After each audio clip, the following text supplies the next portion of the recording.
We just saw the greatest wild card weekend in the history of the NFL, and we're going to talk all about it right here on Carving Up Live. Going to start, obviously, with the champs going down yesterday. The Philadelphia Eagles losing the 49ers. Is Kyle Shanahan the best coach in the NFL? And as for Philly, A.J. Brown, get your behind out of there. Nick Sirianni, get your behind out of there. Kevin Patillo, get out of here. Talk about Philadelphia in just a second. Caleb Williams, one of the most generationally gifted quarterbacks we've ever seen. You saw that against the Green Bay Packers. Is Matt LaFleur's job in danger for Green Bay? Also going to talk about Josh Allen, his first signature playoff win. Yes, you heard me say that correctly. I'll explain that in just a moment, why the Jags are here to stay. Also get into Matthew Stafford game-winning drive to beat the Carolina Panthers. Patriots looked phenomenal in their win over the Chargers. Justin Herbert came apart again in a playoff game. Shocker. Indiana dominated Oregon in their college football playoff win. And, of course, predictions for Steelers versus Texans. I'm kind of nervous tonight. I'm a Steelers fan. Very, very nervous tonight. We've got an absolutely loaded episode of Carving Up Live. So let's start the beat, baby. Here we go.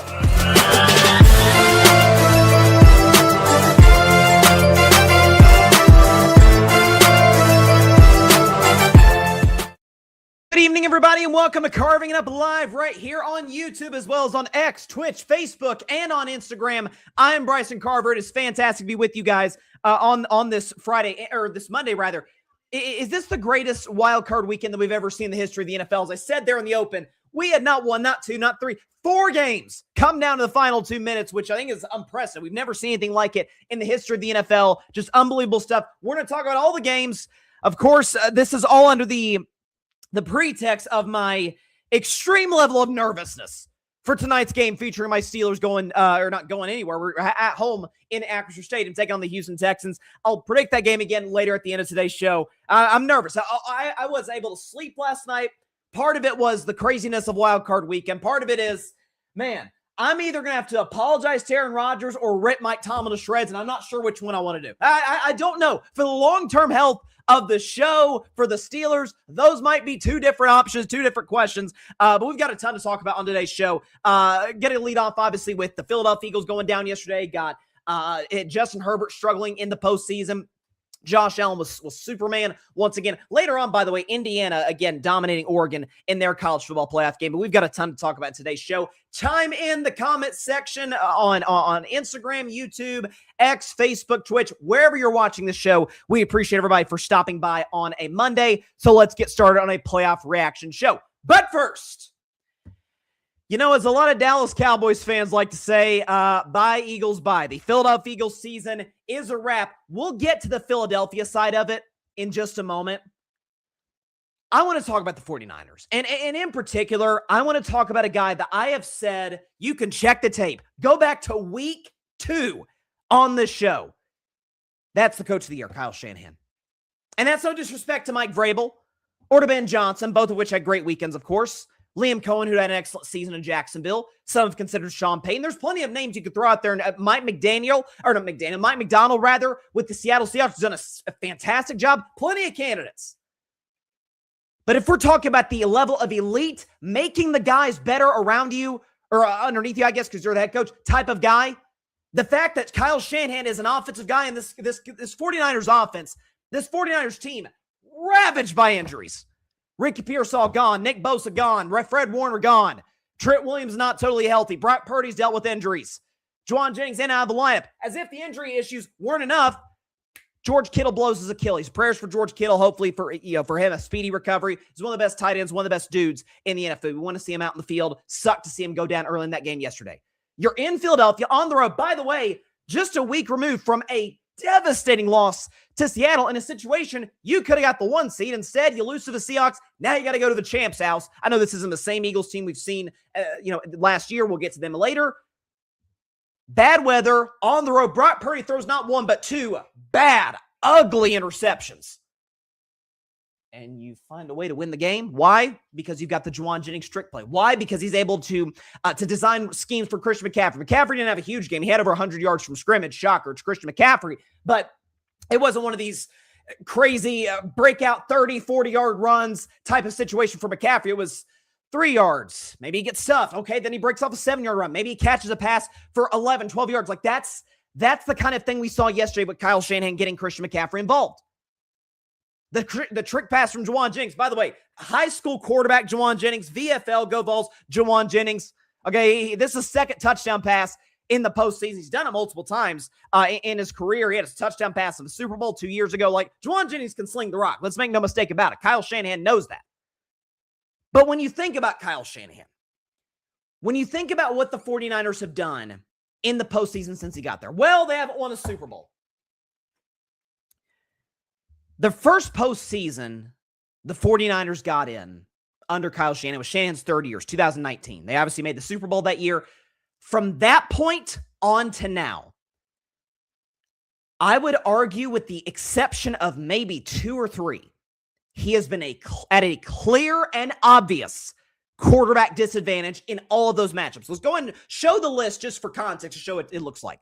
So 2019, Jimmy G versus Cousins, Rodgers, and Mahomes. All 3 of them better than Jimmy G. Jimmy G's a backup quarterback, and I've said it for years. 2021, Jimmy G versus Dak, Rodgers, and Stafford. All of those guys are much better than Jimmy G. Then Purdy takes over end of 2022. Purdy versus Geno. Purdy's obviously better. Purdy versus Dak. Dak's obviously better. Purdy versus Hurts. At that time, let's call it about a wash. 2023, Purdy versus Love. Love's better. Purdy versus Goff. Wash. Purdy versus Mahomes. Mahomes better. And then yesterday, listen, you could say, if you want to take Purdy over Hurts, knock yourself out. He threw 2 ugly interceptions and went out of his way to try and lose that game for his team before, to his credit, coming up clutch at the end. And Jalen Hurts is the defending Super Bowl MVP, who I'll defend in a few minutes on the show. So Kyle Shanahan has taken Jimmy G, immobile, noodle arm, injury risk, to multiple conference championship games and a Super Bowl, came within 1 throw to Emmanuel Sanders of winning that Super Bowl. Then he goes to Brock Purdy, who clearly is better than his draft status. I don't want to hang the Mr. Relevant banner over his head for too long. Like that would be unfair of the guy, because he's far and away the best quarterback in the 22 draft, although that's not saying much. He's a legit starter in the NFL. There's no question about that. Never doubted that in this show. But there are limitations in the sense of, man, he makes some bad decisions. He's a gunslinger. Came up clutch late, to his credit. God, those 2 picks to Quinion Mitchell were ugly. I mean, those were, God, what did you even see on those plays? The second one, I'm thinking, oh, Philly's going to win the game. Shanahan's able to overcome that. Shanahan's able to get a roster that is, I think 16 of the Niners opening day starters were gone. You have the Ayuk drama, which we've barely even talked about in this show. The national media barely talked about. It's probably just a story in the Bay Area. Brandon Ayuk basically quit on the team. Let's just keep it a buck. So you have that situation. You have Kittle going in and out of the lineup, and now, unfortunately, a blown Achilles for him. The man had Mac Jones at quarterback for, a third of the season? Mac Jones cast off of the Patriots for good reason. Cast off by the Jaguars. Jaguars even want him to be their backup. They said, we can do better with Nick Mullins backing up Trevor Lawrence. He's damaged goods coming to San Francisco. He's got people fooling and thinking, man, could Mac Jones get another opportunity? No, it's Kyle Shanahan. He got Jimmy G to multiple NFC championship games. He's gotten to a Super Bowl and multiple NFC championship games with Purdy. Mac Jones looked competent for a few weeks this season. This is coaching at its finest. And I think an argument can be made based on what he's working with in that regard. Can you make a case Kyle Shanahan's the best coach in football? I'm not saying he is. I'm saying when discussing the top names, Andy Reid, Sean McVay, Sean Payton, Mike Vrabel, like all of those guys, we're just not going to mention his name at all. This guy, every single time he's gotten the playoffs, the Niners have gotten, worst case scenario, to an NFC championship game. Think about that. Yeah, they've had injury-riddled seasons in 2020 and 2024. It happens. The Niners' injury issues piling up the way they have over the years doesn't seem to be a coincidence. I think we've all talked about that for years. Like that's something they've got to get fixed sooner rather than later. I don't know if it's a training staff issue, a play style issue, whatever it is. Maybe it's just an older roster, whatever the case may be. If the impetus of coaching, James Harrison talked about this with Mike Tomlin when there were calls for Tomlin to be fired. Like, does Mike Tomlin make his guys better, or do they just play to their standard? Kyle Shanahan makes guys better. Robert Saleh, let's not forget Robert Saleh, by the way. The job he's done as the defensive coordinator for this team with one of the youngest defenses in the league, the worst pass rush in the NFL, by the way. It was announced before the game. Aaron Andrews announced before the game. Lane Johnson's out again.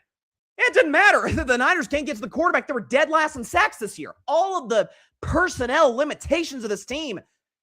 And in the tougher NFC, they're one of the final 4 teams left. I got to be honest, I don't love their chances in Seattle next week. Seattle's off a bye. We just saw that matchup last week, but I can't put anything past this coach. It's unbelievable. Like this is the stuff of legend And if he doesn't win a Super Bowl, honestly, I'll give him a pass. I will. I'm sorry. Look at what he's been asked to work with. On the road, in Philly, no pass rush, no Kittle after the first quarter. Pearsall's gone. Ayuk's been gone all season long. Trent Williams is older. Purdy's dealt with injuries. Fred Warner gone. Bosa gone. Cold weather at Philadelphia after a devastating loss in Seattle to be able to pick the morale up of this team. It's unbelievable. Listen, I like the Niners +6. It was one of my if I were a Betman games this week, but just unbelievable stuff. Kyle Shanahan talking to his squad after the game yesterday in Philadelphia. Then we'll talk about the Eagles. Hey, guys, as I said every week, man, I can't tell you guys how proud of this team I am. You guys, like, the fact that we had 2 linebackers play that game that weren't on our team a month ago, and not to mention... Garrett, Eric, the fact that you guys were ready for that, and not to mention, I think you guys balled your ass off, man. You guys were all over the place, man. So much love, so much respect. Thank both of you guys, man. Guys, losing George like that, like at the beginning. Is George in here? Love you, dude. Thank you for everything, man. Hey, guys, all we asked for was another shot, dude. I wanted another shot. You guys earned that in the best way possible, man. All right, we got to get home. All right, guys, I can't thank you guys more for allowing us to do this. Enjoy the night. All right, love you guys. I mean, it's coaching at its highest level. And just watching that game start to finish. And, there's been folks talking about the gap between Shanahan and Sirianni. Like, we knew that was there to begin with. I'll get to Philly in just a moment. It's a coaching masterclass. And I know, much to my chagrin and to others out there, that postseason doesn't count for regular season awards or for season total awards, MVP, Rookie of the Year, Coach of the Year, all that stuff. I think it should, regardless. If the voting comes out, Vrabel's probably going to win. If it's not Vrabel, it's Ben Johnson. Maybe Liam Cohen has a shot. If the voting comes out and Kyle Shanahan has no first-place votes and the voters just don't know what they're watching, I'm sorry, they don't. It's nothing against Vrabel, who's sensational, top 5 coach in the NFL. Ben Johnson, who's elevating potentially that position. Who knows? Look what the Bears are doing. Liam Cohen did a great job in Jacksonville. Mike McDonald, can't forget about him in Seattle. But this team, after week 1, it's like, oh, God, they lost Purdy. Then they lost Kittle, and then Trent Williams been in and out. And they lost the 2 best players of their defense with Hall of Fame potential in Bosa and Warner. Warner's the quarterback of that defense. Unbelievable stuff. Kudos to Kyle Shanahan. Now, for Philadelphia. So here's the thing. There's a lot to go off of here. Number one takeaway watching that game, because I know a lot of people are going to jump on the Jalen Hurts sucks bandwagon. I get that. Not like he played terribly well yesterday. I mean, we could show his numbers against the 49ers. Not great. 1 touchdown, no picks, 168 passing yards, 57% completion, 79 passer rating, and a QBR 0-100 of 40. He was not very good. But I was thinking about this, and I'm like, God, like the 49ers defense is not that good. The pass rush isn't there. Like, this can't be all Jalen, right? Like, and then I was looking at some things, going through some of the Niners games, Philadelphia's games. I'm like, God, what? Wait a second. Just a month ago, less than a month ago, the 49ers played a road game on Monday Night Football. Y'all know what I'm talking about. Against a 44-year-old, most recently retired quarterback. Or, I guess not that recently retired because he was eligible for the Hall of Fame. Show Phillip Rivers' numbers against the 49ers defense. Not bad. For a 44-year-old off the couch. 2 touchdowns. He did have a pick 6, but 65% completion, 277, 97 rating, 52 QBR, and the freaking Colts scored 27. So is Phillip Rivers better than Jalen Hurts? No, of course not. No one's going to have that take. But Phillip Rivers has something Jalen Hurts used to have, and that's competent coaching. Competent offensive play calling. I'll get to A.J. Brown in a few minutes because he's part of the issue too, but the whole idea of Nick Sirianni being certainly no one's has ever considered him a great coach, a top 10, no way. Him being a good coach. I said this back on my show when they won the Super Bowl back last February. I said, okay, Nick Sirianni is a cut off the Dan Campbell, is chip off the old Dan Campbell block. Motivation, hiring good staffs, players love him, players play hard for him. He's always got the locker room. Well, yesterday when you, not A.J. Brown for all his issues, you are initiating a one-on-one verbal altercation with one A.J. Brown. So much more Big Dom has to step in and separate the two of you. It was you who's supposed to hire great staffs, which you did on the defensive side. Vic Fangio, one of the best, if not the best defensive coordinator in the sport. It wasn't the Eagles' defense that was the problem yesterday. Quinton Mitchell had 2 picks. After that first drive where they gave up the long play to DeMarcus Robinson, they were pretty much flawless the rest of the game. Gave Brock Purdy trouble, mostly kept McCaffrey in check, by and large, by McCaffrey standards. You hired a terrible offensive coordinator, a guy out of, straight from out of the building. That's the same mistake the Lions made and had that work for Detroit. Johnny Morton, he's gone now. Kevin Patullo is almost certainly going to be gone. If your entire modus operandi is, man, guys play hard for me, we're unified as a team, there's no, regardless of the outside noise, it is Philadelphia. It's one of those sports cities where there's always going to be noise, like Boston, LA, New York. That's just how it's going to be. Dallas, Chicago. That's how it is in Philadelphia. We know the fan base is. They're demanding. You get that. We're going to have a unified front, unified locker room. Doesn't seem to be that way when you and your best receiver are getting into it. And by the way, your best receiver, A.J. Brown, does not speak to the media. Again, more on him in just a few minutes. And if you are Nick Sirianni, hiring a coaching staff the way that he has, an offensive coaching staff in particular, could you not be, I don't know, one of the worst offenses in the sport in the second half of games? And everybody saw it, but we called it on this show on Wednesday. We did all 14 playoff strengths and weaknesses. What was it for Philly?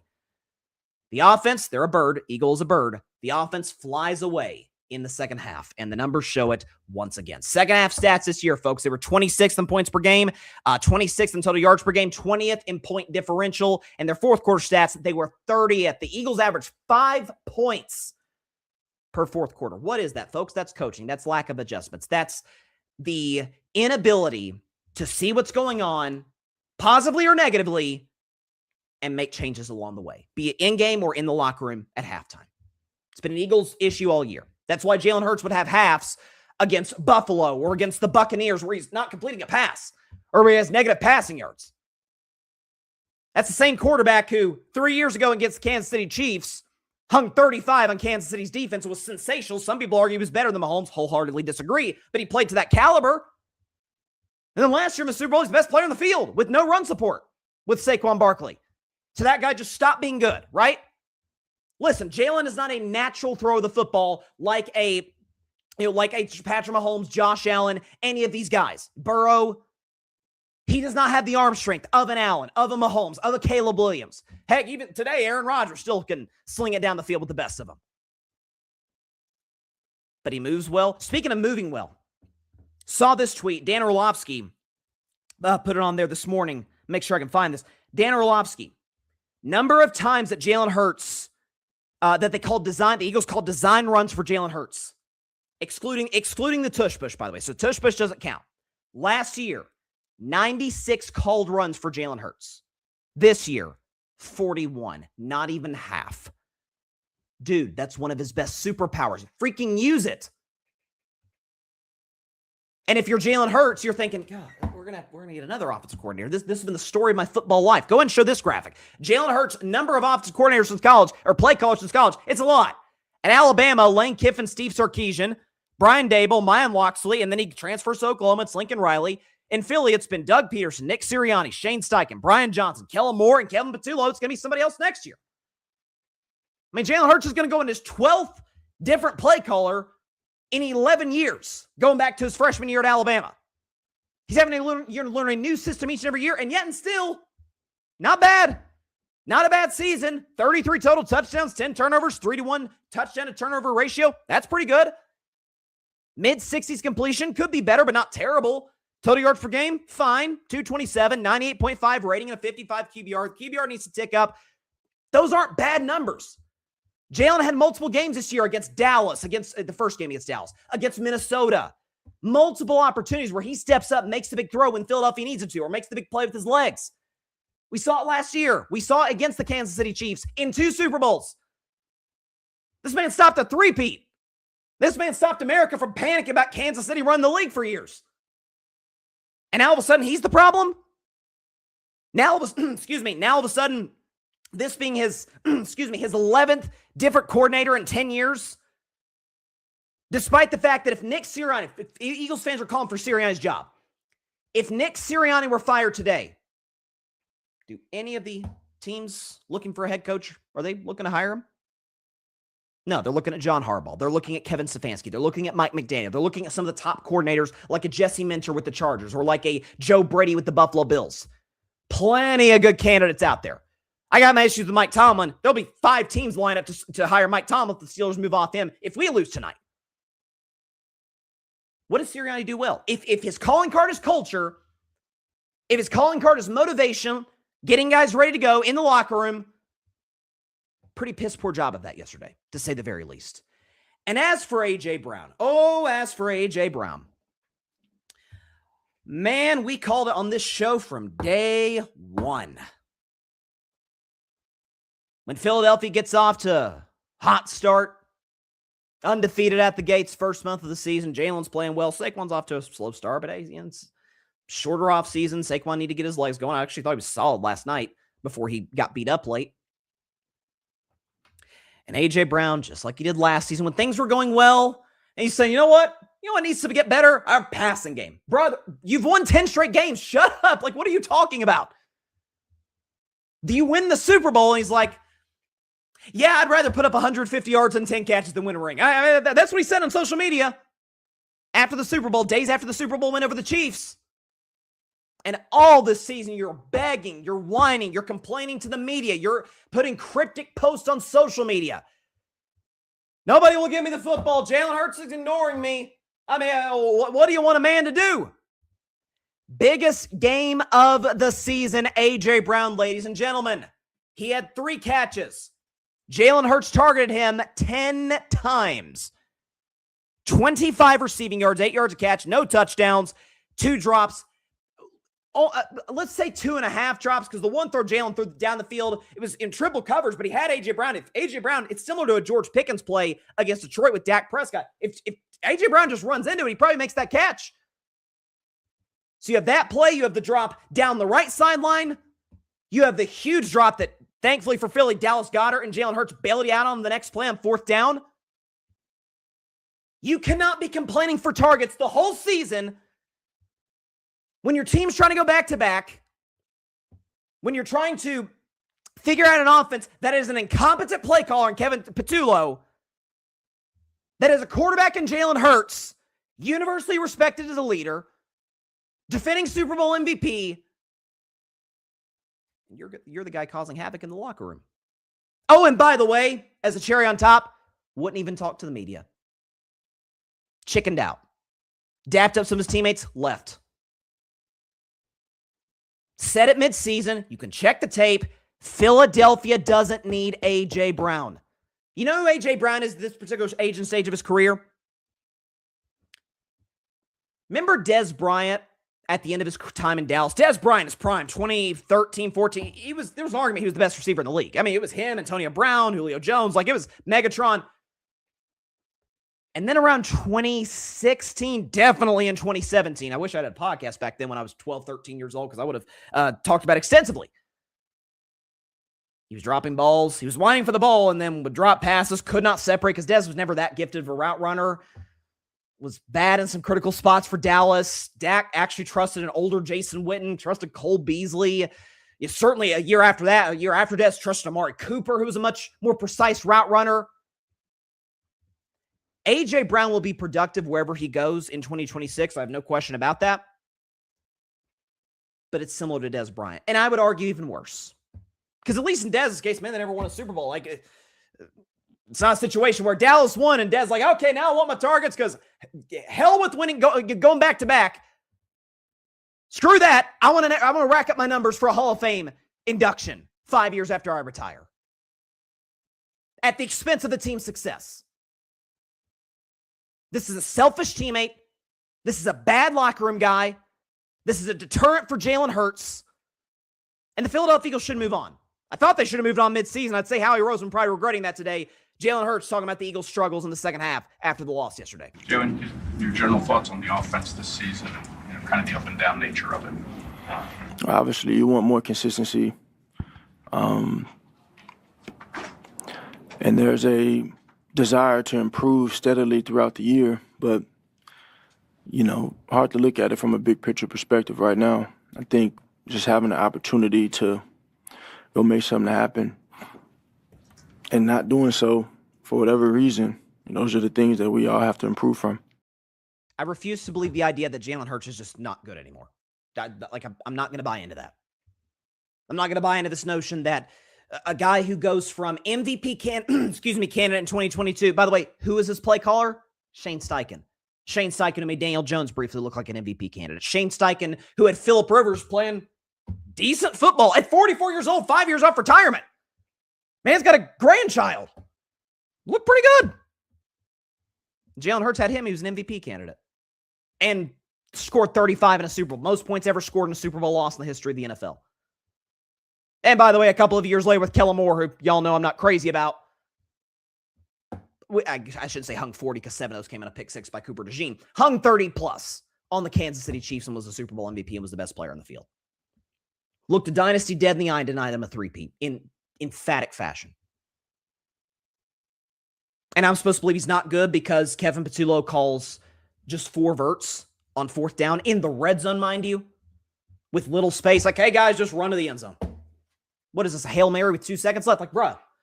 And by the way, Sirianni calling a timeout right before that to where now if Philadelphia doesn't convert, which they didn't, they have no chance of getting the ball back. It's just abysmal coaching on the part of the Philly coaching staff. Kevin Patullo is going to be gone, and he should be. Sirianni's in a hot seat going into 2026. You cannot have a roster that talented, a defense this good, a quarterback this clutch, with these kind of winning intangibles, leadership qualities, and go one and done in the postseason. Can't happen. Can't happen. So I thought Philly would win. I did take San Francisco +6. I thought Philly -6 was an insane line. Niners are too talented. Philly doesn't blow anybody out because of their bad second half offense. I thought Niners +6 was the play. But just just incompetent coaching on the part of the Philadelphia Eagles. Let's transition now, though. Saturday night. Oh, my goodness gracious. I'm going to run a little bit of a victory lap on this one, guys. I'm going to be completely honest.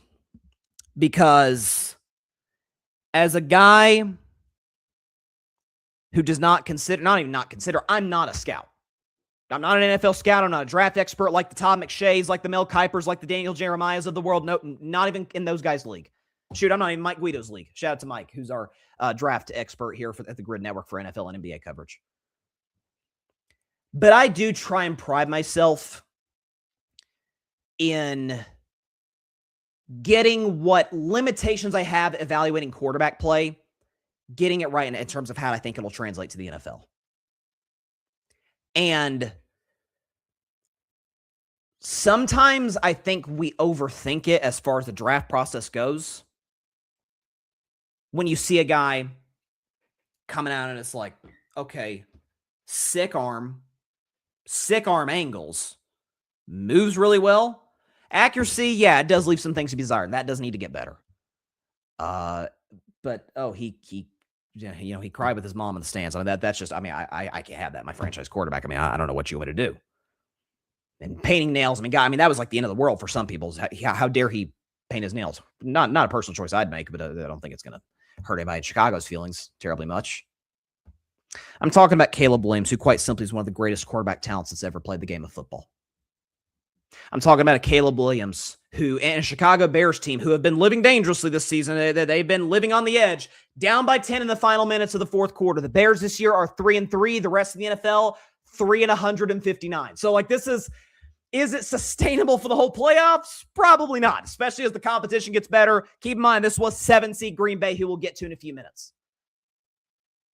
But this is a Caleb Williams who, for all his accuracy issues, at times, yeah, he could be a little bit hothead. We saw some of those shots of him on Amazon on the bench. Like, he was pissed. Some of those drives stalled the way that they did, not able to convert on 4th down. I didn't think Ben Johnson called the best game, by the way. I thought he was the 4th down call early in the game in his own territory. I don't know what was going through his head. I think that was a good idea. Regardless,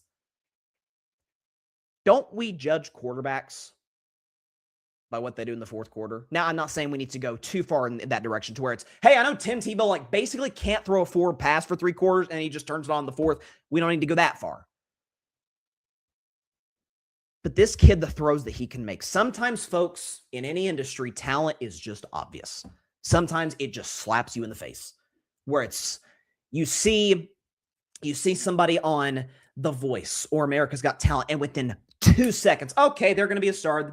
Make sure they get a good record company, a record label. Make sure they get the right people around them, right age and the whole thing, because that person's going to sell a lot of albums. That person's going to win Grammys. That's special. Never seen anything like that before. Kelly Clarkson on The Voice, Carrie Underwood's like, okay, that sounds different. We saw this with Victor Wembanyama in the NBA. Like, okay, a 7'5" guy who can cross dudes up, shoot threes, block 8 shots a game. Yeah, he's probably going to work. The injuries are the concern. Outside of that, he's going to work in the NBA. That's Caleb Williams. I wish we had the rights to show it on the show. We do not, for monetary reasons. The throw on 4th down and 8 at midfield. See, Chicago's coming back in this game. It's 21-3. They make a big-time run. Cut the lead down to, I guess it was 5 at this point. 4th quarter, Jordan Love, Green Bay Packers, boom, boom, boom, touchdown to Matthew Golden. It's like, okay, this game might be over. 4th down and 8, midfield, 5 minutes to go, down 11. You don't convert, game's over. Green Bay's going to bleed the clock out, game's over. And Caleb Williams rolls to his right. This is insane. Falling backwards off platform. Launches it, 35 yards in the air on a perfect throw on the sideline? You can't teach that. Like, you got that or you don't. That is why he was billed as the generational talent that he was coming out of USC. That's why you heard the Patrick Mahomes comparisons for this kid. Like, yeah, could be a little reckless at times, more like reckless than Mahomes, but oddly, with the exception of this game, doesn't really throw interceptions. He did throw a pick early on a 4th down and then later in the game. But in the 4th quarter, Caleb Williams was nothing short of sensational. Show the numbers. 4th quarter, 2 touchdowns, no picks, 195 total yards. We know he can use his legs. A 110 rating, and of course, he led the game-winning drive for the Chicago Bears. If you're a Bears fan, life's good. Life is really good. Because for years, it's kind of similar to my Steelers in some ways, in how the Bears used to operate.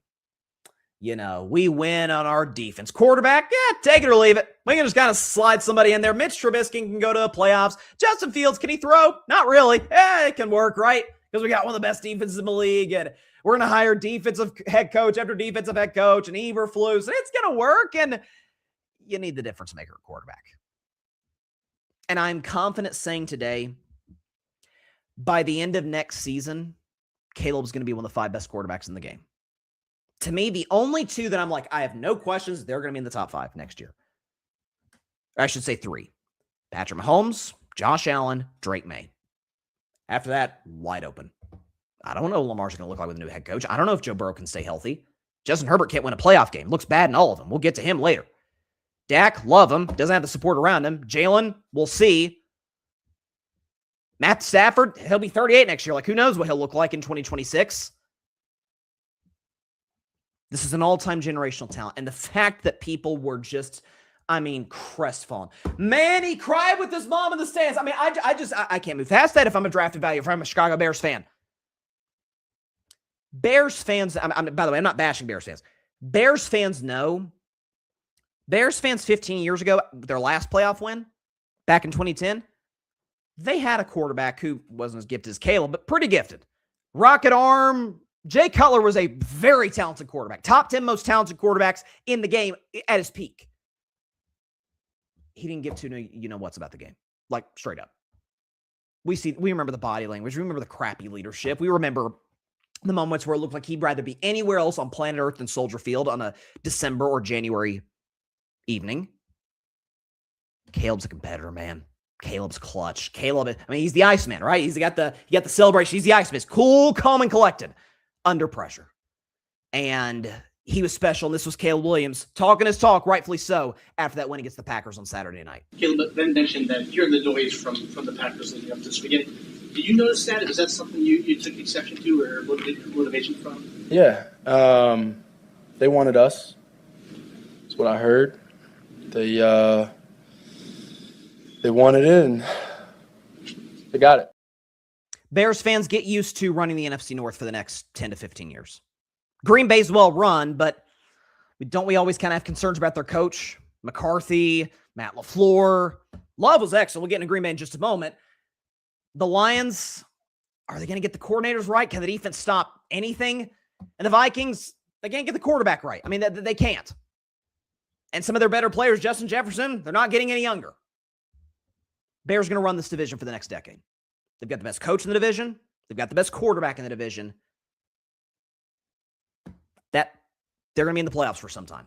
Not sure they're going to win a Super Bowl quite yet. They're living a little too close to the edge for my liking. Like, that's not something you could sustain for 4 straight playoff wins. But hey, they've got a home date against the Rams next week at Soldier Field. I'm iffy on who I'm picking in that game. My gut tells me Rams, but the Rams are kind of leaking oil right now. Bears got momentum. Ben Johnson, by the way. Ben Johnson is a brilliant head coach. Great play caller, though I didn't think he called a very good game against Green Bay Saturday night. Regardless, you could tell he's been under Dan Campbell by these post-game speeches. Ben Johnson, after the Chicago Bears heart-stopping win, a second one this year, by the way, against the Green Bay Packers. Ben Johnson, here you go. Hell yeah!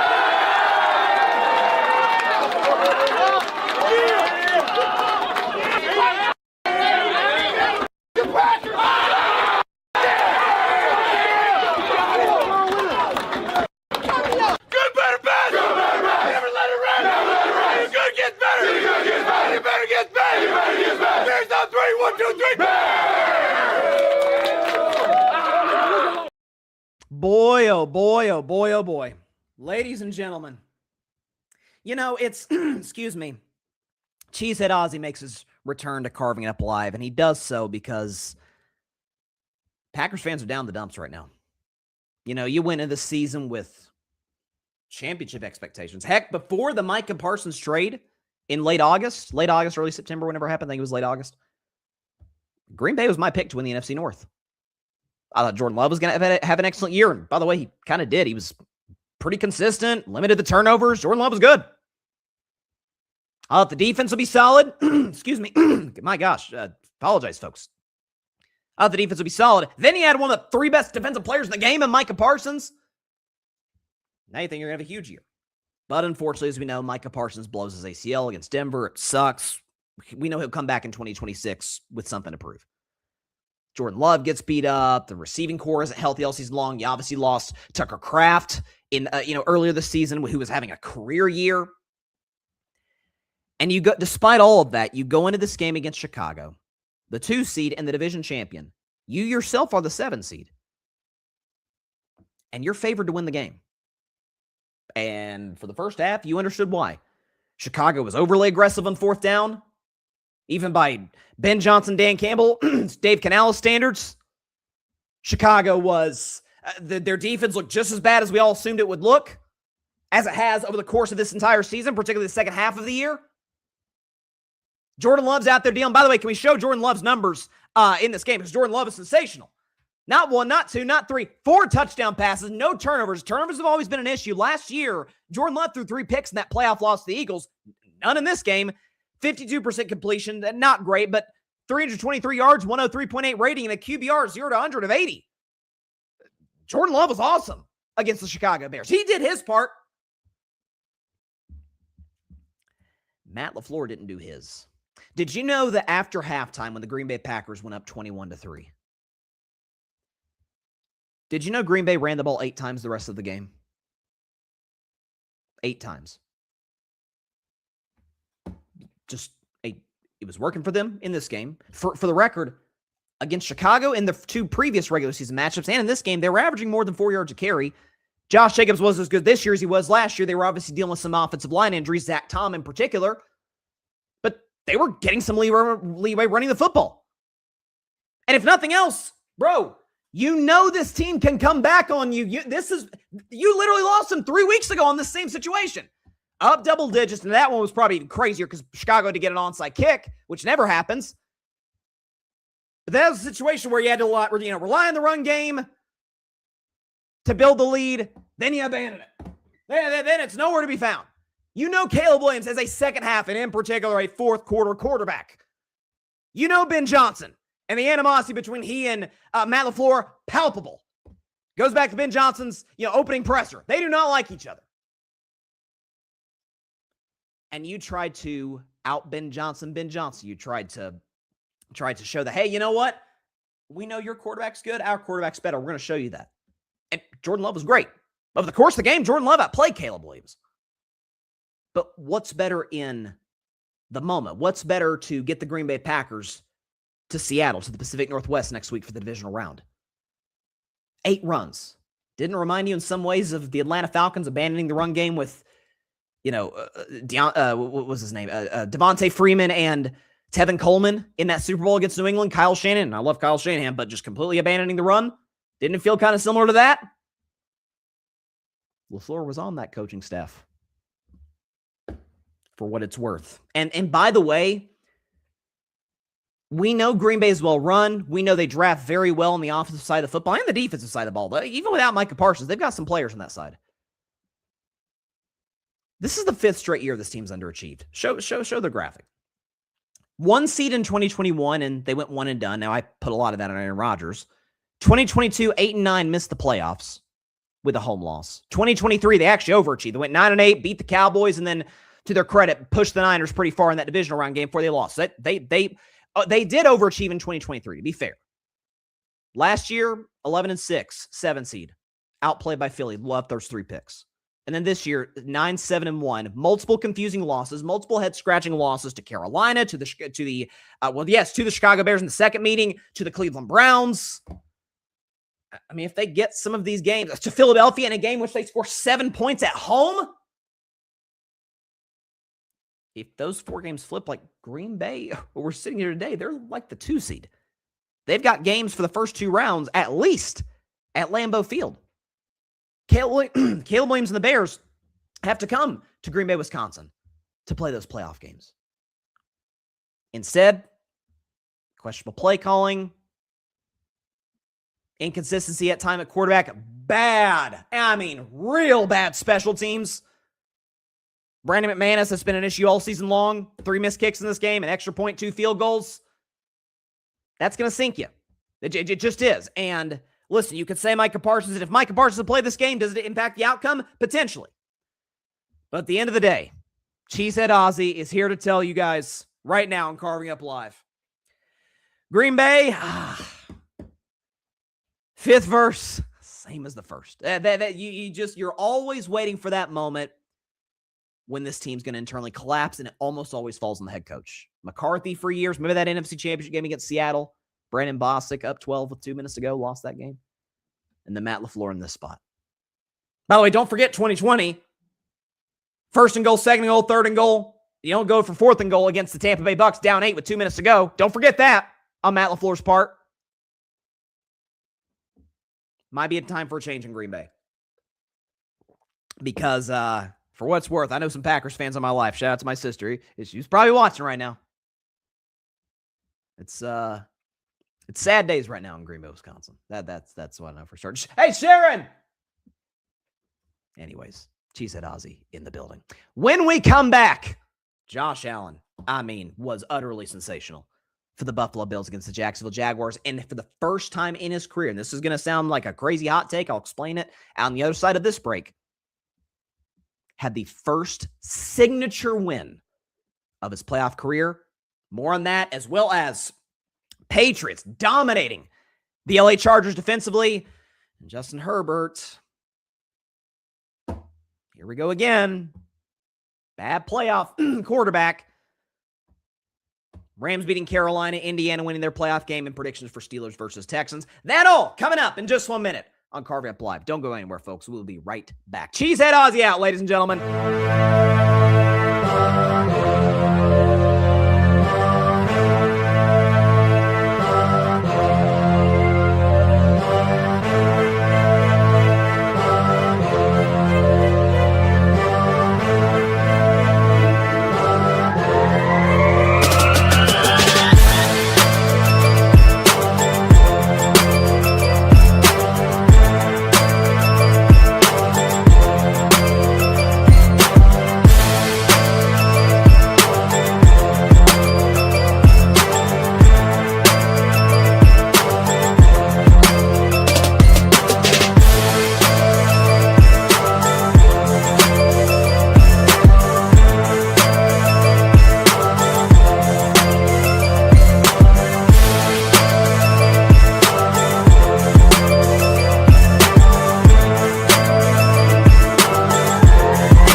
Welcome back to Carving Up Live. Appreciate everybody for stopping by on a jam-packed NFL postseason reaction Monday show. See, I've got a comment from my good buddy and great compatriot, Tim Barner of the Boston Sports Sun. My hair's all messed up from that stupid phone cheese.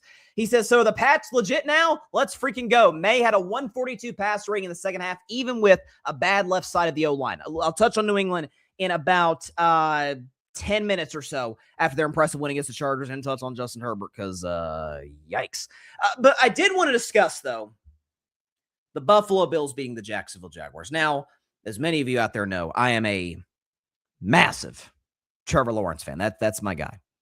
That is somebody else who I said, coming out of college, generational talent.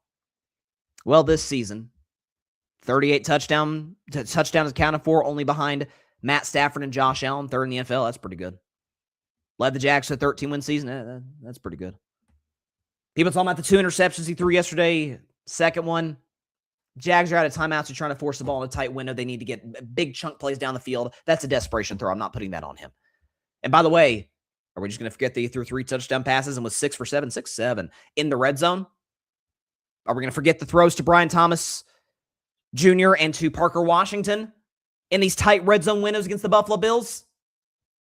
Jags are here to stay. Like, anybody acting like this is a fluke year, Liam Cohen, it's not gonna be a long-term thing in Jacksonville. Get used to seeing that team in the playoffs. They may not win the South every year because we know how good Houston is, but it's gonna be a Houston Texans Jags division for the next few years. Both have excellent coaches, both have talented young QBs, although the Jags, to me, clearly have an advantage at quarterback with Lawrence over CJ Stroud.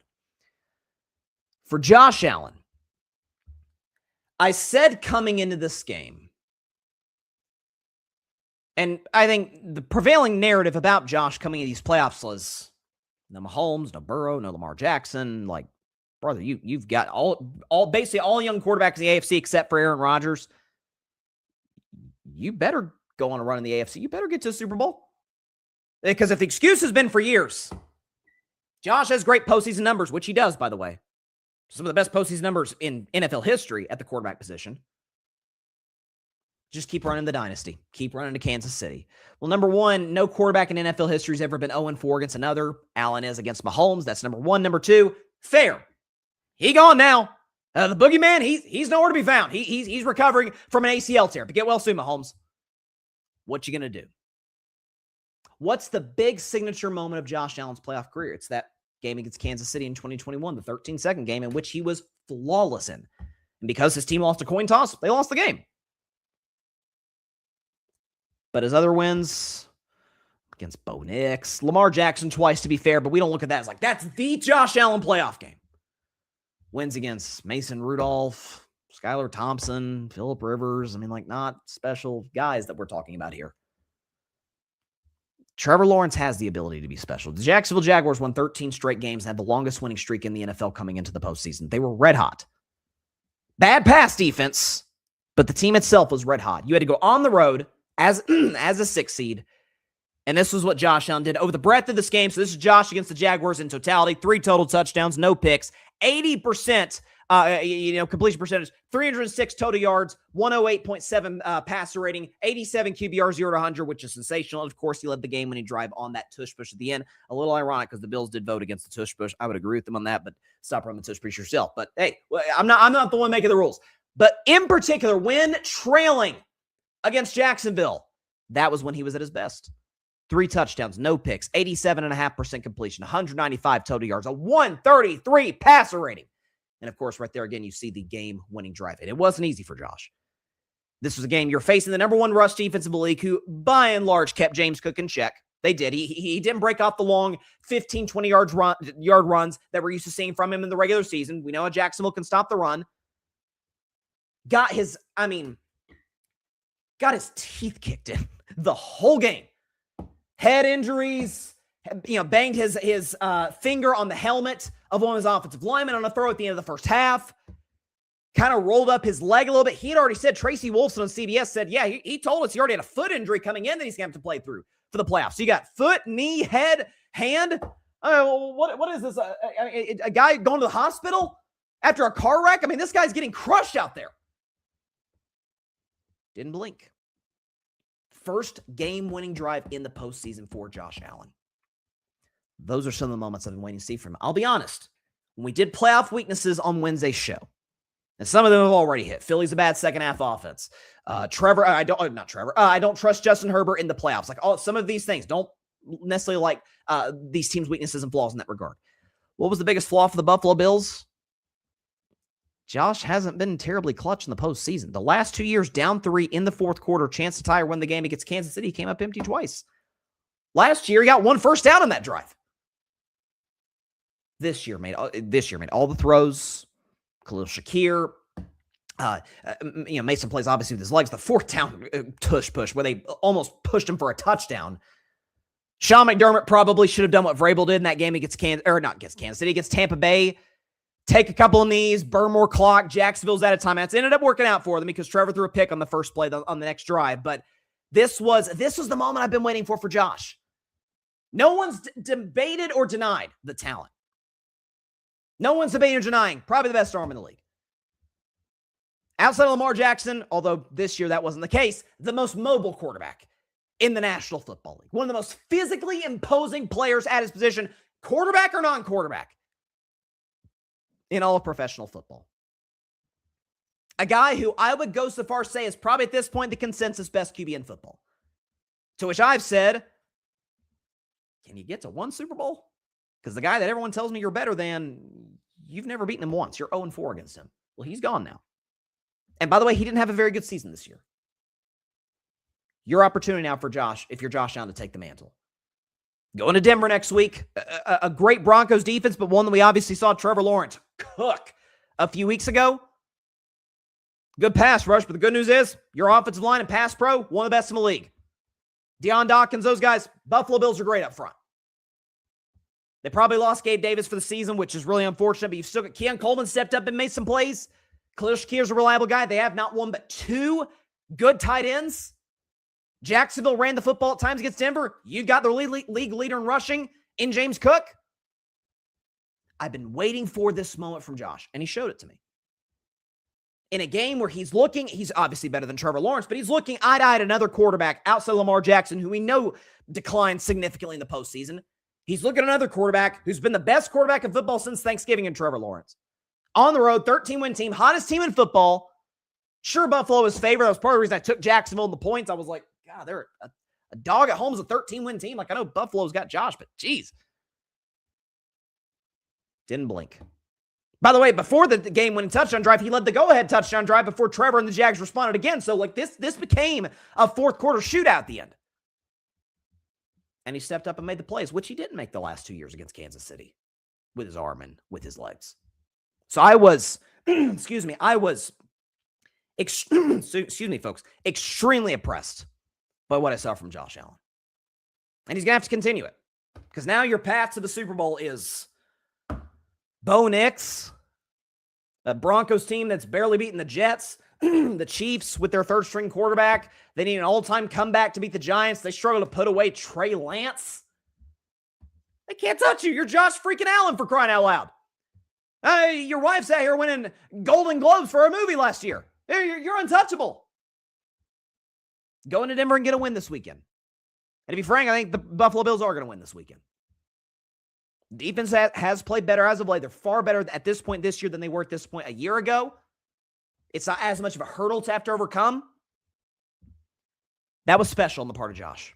He's got to do it again. He's got to do it at least 2 more times. But that was special. We knew he was the best quarterback entering the playoffs. Like, among the 14 quarterbacks, he was the best guy by a pretty comfortable margin with respect to Drake May and Stafford. But I was waiting for that big clutch moment from Josh Allen. And he gave it to us. Kudos to Josh. This was him talking after the game about the Buffalo Bills win with Tracy Wolfson of CBS. Thanks a lot, and Josh, you took a beating out there physically today, but you got it done. You put that cape on once again. Take me through that final drive, and especially that 4th down call. Just trusting everybody on the field. Great win, great team win. All we got to do is play our game, find a way to win a football game. We're on to the next. That's the mindset. Survive and advance. Every NFL playoff game is a Game 7. Again, we had quite simply the greatest wild card weekend in the history of the NFL. This is the only time that we have had 4 games. Now, again, with the new playoff format, 2020 was the first year of the 14-team playoff format.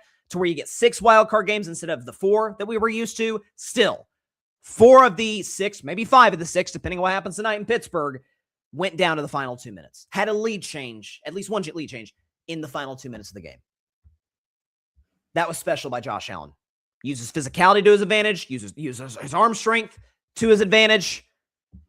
Cooked the Jags defense that, yes, the pass defense in Jacksonville, if they're not taking the ball away, isn't very good. But again, Jacksonville, one of, if not the best teams in terms of taking away the football. Josh, at times, has struggled here and there. He's gotten way better in recent years at being a little reckless with the football. He understood, hey, I can't do that. I'm going to take risk. I'm going to be able to make some of these downfield shots to Shakir, to Brandon Cooks. But I also have to be smart, especially given the fact that I'm taking an absolute beating out here. For him to fight through that, that's a warrior performance on the part of Josh Allen, and I'm very, very impressed with what I saw. Got a comment here. I'd say it was a great wild card weekend except for Chargers-Patriots. Yeah, that was the one game that not only wasn't a one-score game, but obviously was didn't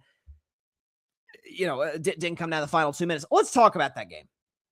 Let's start with New England first, because I know a lot of Patriots fans. I could see my guy Tim Barner from the Boston Sports Summit. Please go check out Boston Sports Summit every Wednesday night at 7 p.m. Eastern, 4 p.m. Pacific, right here on the grid.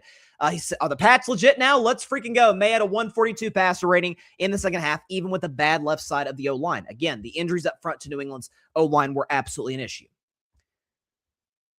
But you could see early. You saw it with Caleb Williams in Chicago on Saturday night. Young quarterback, making his first start. There were jitters. I mean, there just were. Like Drake May, we didn't see the same guy. He was using his legs very effectively in the first half, but we didn't really see the same guy, the same poise, the same touch. I mean, he had I think, an under 50% completion, in the first half. Like he was off his game big time. Second half, he was sensational. We can show you Drake May, happy face first half, sad face first half, happy face second half. No touchdowns, a pick, 40% completion, only 95 yards. Again, I think he had like 40 or 50-something rushing yards, a 34 pass ring. Drake May was awful in the first half. And some of that's a credit to a great Chargers defense coached by a great DC and Jesse Minter. But still, it's like, God, home, first playoff start, dealt with jitters. Tom Brady, albeit in a blizzard in the Tuck Rule game, didn't play his best in his first playoff game. Second half, Drake May settled in. Touchdown, no picks, 78% completion, 173 yards. As Tim mentioned in that comment, a 142 rating. Despite a beat-up offensive line, despite a Chargers defense which can get to the quarterback pretty effectively. They got a guy on their squad who has like 13 and a half sacks and was a Pro Bowler this year. Like we know what the Chargers bring on that side of the ball. The plays he made with his legs in the first half. It's Drake May. It's a smart play already. Man, I just saw him going. I'm a little, it's playoffs. It feels different. And we're at home. And I'm basically the successor to Brady, the GOAT. And whew. He said, okay, I'm going to use my legs. Drake May, listen, I don't know if it's because he's white. I don't know what it is. Us white boys are pretty athletic too, okay? But Drake May, whatever it was, like he was able to find a way to make an impact in the game. That's what all the great athletes do.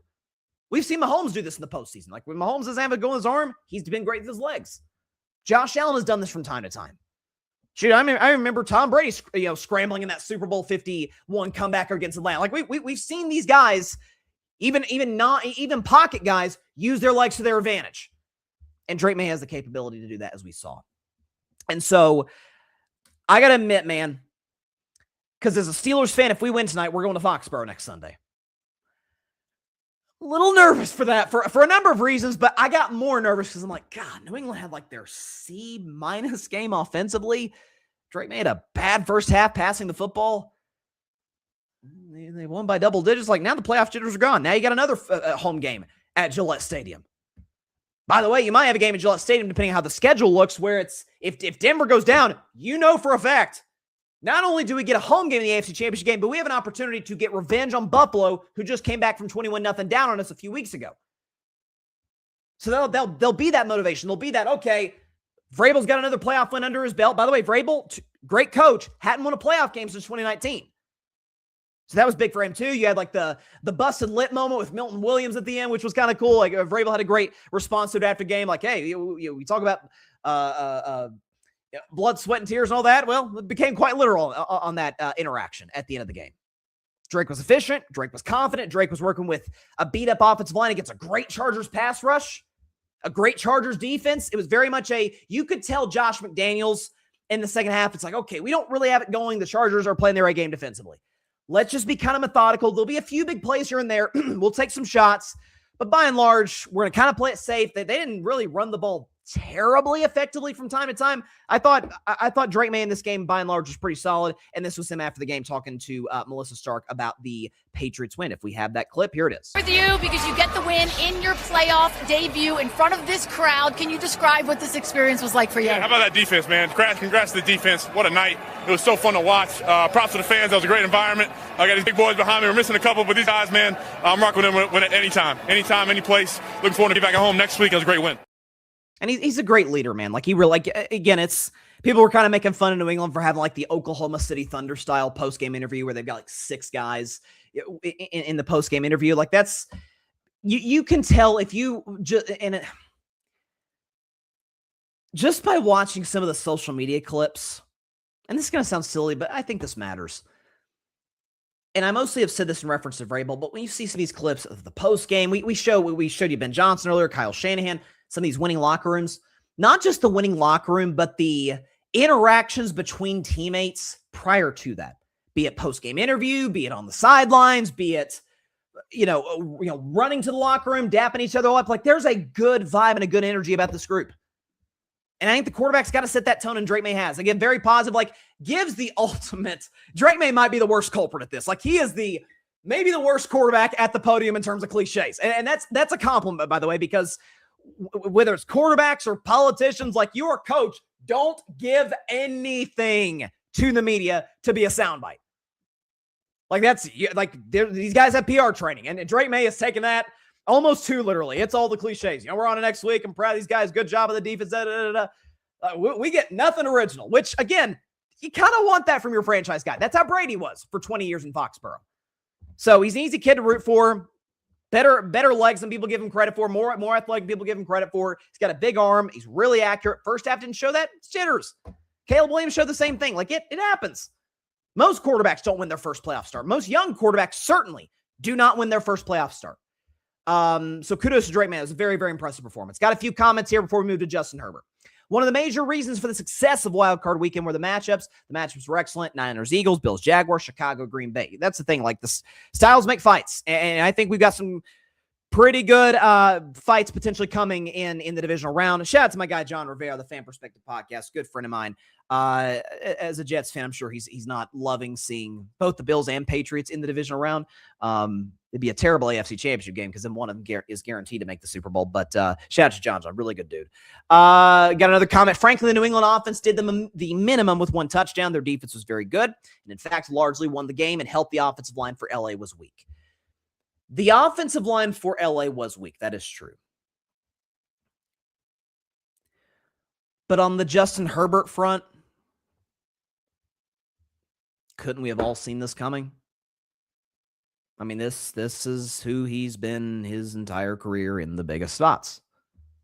And we can show you his playoff numbers. They're about as bad as it gets. He has 2 passing touchdowns. He has 4 interceptions. He has a 54% completion percentage, 65 pass rate. I think in the last 30 years or something crazy, only Andy Dalton is worse, and Andy Dalton never won playoff games, kind of like Herbert. And, of course, right there, the 0-3. But those numbers by themselves do not put into context how bad he was last night and how bad he's been in the playoffs. Listen, we see this in light. I mean, it starts as early in our lives as middle school. It really happens in high school. The leeway and the leash that people will give you when you're a good-looking person is insane. And in sports, the leash people will give you when you're uber talented, which Justin Herbert clearly is. The arm strength is there. He moves well. 6'6". Like, I loved Herbert coming out of Oregon in 2020. I thought he was the best QB in the draft over Burrow and over Tua. Loved him. But there is that intangible factor that matters in these spots. That's what I talked about with Caleb Williams earlier. Like, for all of the inaccuracy and it doesn't look pretty all the time, my gosh, he locks in the fourth quarter. It looks like a different player. Like, this is a guy, heart rate doesn't. I feel like Caleb Williams is more jittery and nervous in the first half. Second half, he's playing free. He's doing his thing. He's making off-platform throws on 4th down. It's the exact opposite with Justin Herbert. Exact opposite. I try not to be a body language expert or anything of that nature, but this is a guy, it's like, the moment looks a little too big for him. And the context, not just of the playoff losses, but of what the last 10 quarters of football have looked like for Justin Herbert. The playoff losses, the first of which, and certain quarterbacks would have never gotten away with this. If this were Dak Prescott, Lamar Jackson, Mahomes, Allen, certainly. If these guys had been the quarterback of a team that had a 27-0 lead, their defense spotted them 4 picks, and they lost, I feel like I'm the only person in podcasting, television, print, anywhere, social media, that ever brings the fact that game even happened up. It's like the Herbert stands have expunged that from record, as if it never took place. That game in Jacksonville, 2022 wildcard round, Chargers-Jags, never happened. Quarterback of a team up 27-0, lost. 2 years later, they're a road favorite in Houston against a Texans offense that is sputtering coming into this game, that is beat up with injuries, the whole bit. Justin Herbert in that game threw more picks in that game than he had the entire regular season. In that one game. Moment got too big for him. Yesterday in New England. Man, I'm not asking you to necessarily go out there and be, Dan Fouts or something, or Phillip Rivers, some of the 2 greatest Chargers quarterbacks ever, but could you put up more than a field goal? Could Cameron Dicker kick an extra point or 2 in this game? What are we talking about? Your defense held Drake Mann, that explosive Patriots offense, to 16. If you're a Chargers fan, you were told that coming in, we're going to win this game. We're going to Denver next week against a division rival. We like our chances. I could not believe this when I looked it up.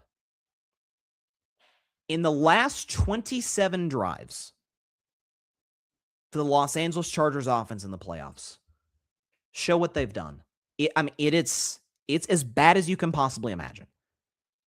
Punt, field goal, punt, field goal, missed field goal, punt, field goal, punt, interception, punt, turnover on downs, punt, interception, touchdown, interception, punt, turnover on downs, field goal, punt, fumble, turnover on downs. You would think this was a high school quarterback coming into an NFL offense with this. This is a guy in Justin Herbert who I've been lectured for the last few years. If you don't think he's one of the 5 best quarterbacks in the league, you just don't know football. You just don't know. You do not see the arm strength? Yeah, I see the arm strength. The size, 6'6", yeah, loved it out of college in Oregon. And the mobility moves better for size. Yeah, I remember that Rose Bowl against Wisconsin. Watched it back in 2020. Liked what I saw.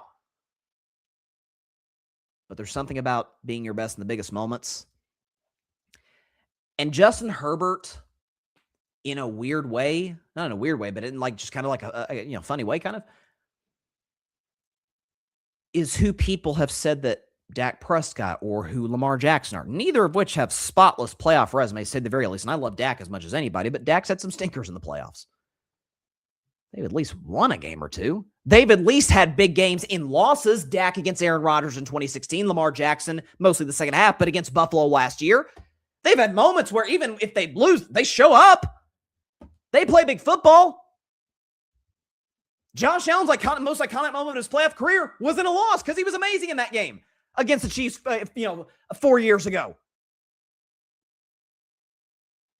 Last 10 quarters, I want to let that sit for me. I don't even want to read it. Just look at that graphic if you're watching on YouTube, Twitch, X, or Instagram, or Facebook. LA Chargers offense with Herbert in the last 29 drives. Last 29 drives, 1 touchdown. 1. You can say offensive line, Herbert got beat up. So did Josh Allen yesterday. Did you watch that game in Jacksonville? Josh Allen, head injury, knee injury, hurt his throwing hand, which we know it can be devastating for quarterbacks, depending on, where the Joe Burrow had an injury like that. I remember Drew Brees having injury, Dak like that. There's been guys who have had thumb injuries and been out for a month plus. Not to mention, again, it was reported on CBS, he had a foot injury coming into this game against Jacksonville. One of the best games of his playoff career. Herbert, bad O-line. You know what? I saw Joe Burrow get to a Super Bowl with a bad O-line. Justin Herbert was sacked 6 times. I saw Joe Burrow get sacked 9 times. A playoff record against the Tennessee Titans. And the Bengals won that game. I saw Patrick Mahomes carry a bad Chiefs O-line in 2020, excuse me, and in 2024 to a Super Bowl. Now, they lost both those because their O-line got worked and Mahomes wasn't great in the second one, but he got him there. He got in the promised land. He had moments where it didn't look too big for him in the fourth quarter. Can't say the same thing about Justin Herbert. So until proven otherwise, shout out to Nick Wright. He has a great saying, like there's unallowable opinions in the sense that, which I would kind of rephrase that as, if you want to have credibility, you cannot have this opinion. I've used this example. I'm a lifelong fan of presidential history. If we were arguing about who the best presidents in American history are, you're probably going to bring up Washington. I think Lincoln's the GOAT, and someone will bring up maybe a Jefferson or the Roosevelts or Eisenhower's underrated. I'm a big fan of Harry Truman. There's plenty of guys. Polk's underrated. Plenty of guys you could bring up. If someone said, hey guys, I got a good one. You know who it is? It's Grover Cleveland. He's the greatest president in history. Yeah, get that guy out of the room and let's never involve him in one of these conversations again. In that same way, until proven otherwise, you cannot make a case Justin Herbert's one of the 5 best quarterbacks in the game. He's not in my top 10. You can make a case for top 10. He's not mine. You cannot make a case he's top 5. Can't. The man has a 60 passer rating in the playoffs with double the picks as the touchdowns. This guy with the generational arm talent. 6'6", moves well. For years it was Brandon Staley. He's got Jim Harbaugh now. Is he a good coach? The guy who got to 3 straight NFC championship games with Alex Smith and Colin Kaepernick as his quarterbacks? The guy who won a national championship at Michigan? Can he coach? Is he pretty good at what he does? The guy who took Stanford from nothing to, holy crap, Andrew Luck and Sherman. That's a good team. They upset USC. I know, listen, good friend of mine, shout out to Drew. Good friend of mine, I worked with him in Florida. Big Chargers fan. He and other Chargers fans were like, God, Greg Roman, look at the numbers of Lamar Jackson, Justin Herbert with Greg Roman as the OC. Totally fair. I totally get that. This has been a Justin Herbert problem before Greg Roman got there. This has been an issue before he even stepped foot in Los Angeles. It's always somebody else. It's always the coach. It's always the OC. It's always the offensive line, or it's the defense. I mean, the defense, I think in the last 3 games, last 3 playoff games, have forced something like 6 turnovers, something crazy. In that one game against Jacksonville, they forced 4. Spotted him a 27-0 lead. Couldn't close.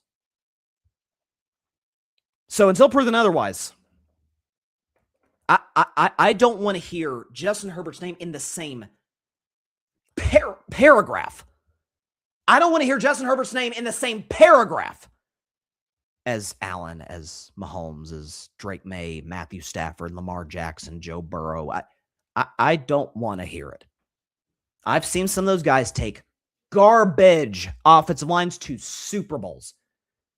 Justin Herbert registered a field goal in a game in which his defense played out of their minds. Sorry. I mean, I don't know what you want me to say. When his tackles are back, is his receivers fault next year? We're going to blame them? Because Lamb McConkey got open. Quentin Johnson got open. Throws were there. Game was there. Multiple opportunities in the fourth quarter. And all game long, could cash in the red zone early when his defense gave you a turnover. Story of his career. I'm sorry. Like that's the story of Justin Herbert's career. And this was Justin Herbert, by the way, talking after the game about the fact that he cannot get it together in the playoffs. Obviously, the emotions are still raw. What is your confidence in yourself that you will be able to get over this hump eventually, get a playoff win, make a playoff run? Yeah, I don't know. I haven't figured it out yet, and hasn't happened, so we'll have to reevaluate and see what happens. Maybe he will figure it out at some point. Peyton Manning had an atrocious playoff resume, and then one year just came together in 2006. Had the 21-3 comeback on Brady and the Patriots, went on to win in the rainstorm, the monsoon in Miami against the Bears. Like, maybe it will come together. But as for right now, the offensive line isn't good. Man, are you going to have the perfect roster going to the playoffs? No, you're not. Weapons are fine. Amari Hampton was back from injury. Jim Harbaugh's a great coach. Jesse Minter's a great DC, and the Chargers defense could not have played better in this game. Drake May was bad in the first half. and you were worse. Your defense spotted you a turnover. Chance to go up 7-0. Zilch. Said it for years on this show. That ain't a guy you want in the biggest spots. There are guys who, I do not think Brock Purdy, y'all know I think about Brock Purdy. I think he's a good starting level quarterback. I do not think he's special. I think he's a product of Kyle Shanahan. Regardless, I'm taking Brock Purdy 10 times out of 10 over Justin Herbert in a big playoff game. Now, obviously the fact that Purdy's been to a Super Bowl and the stats are obviously better than Herbert's. Just about everybody's stats are better than Herbert's in the playoffs, except for Andy Dalton. But Purdy doesn't seem to blink in the postseason. What do you have, like 3-4 game-winning drives in the playoffs? That's something. Herbert can't even get close enough to put himself in position to do that. That's where I'm at. All right, let's transition now. Actually, how about this? Let's go to break. And then we'll talk Rams-Panthers on the other side. Rams-Panthers, we'll do a quick take on Indiana blowing the doors off Oregon, and, of course, predictions for my Pittsburgh Steelers in a really interesting game tonight. Wild card game against the Houston Texans. Talk about that, all of that at the end of today's show in just a minute on Carving Up Live. Don't go anywhere.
Welcome back to Carving Up Live. Thanks to everybody for tuning in on a playoff reaction Monday.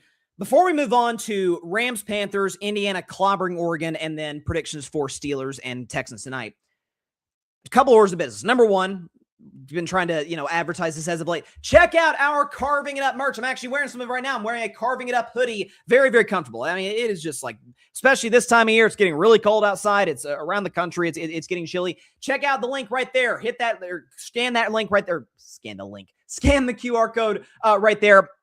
Check out our Carving Up merch. We got hoodies. We got t-shirts. We got hats. We got shorts, pants. We got teddy bears for crying out loud. We got pillows. Any and everything you can possibly imagine to rep Carving Up Live. We've got it right here on this website. If you scan this QR code, we've also got some incredible merch for our other grid, for my other grid teammates, for Boston Sports Summit, All Even Podcast, for Saturday Morning Tailgate, which I'm a part of with Tim and Arthur. We've got EJ Savage, Boys in the Zone, Cowboys Camping, anything you can possibly name here at the Grid Network, we've got it as it pertains to merch. So scan that QR code right there. Check out our merch. Again, we got Carving Up stuff. We got hoodies, t-shirts. We got coffee mugs. Anything you can possibly imagine, we've got that. Second order of business. I'll just leave the QR code out. You can scan that whenever you want before we move on to our next topic.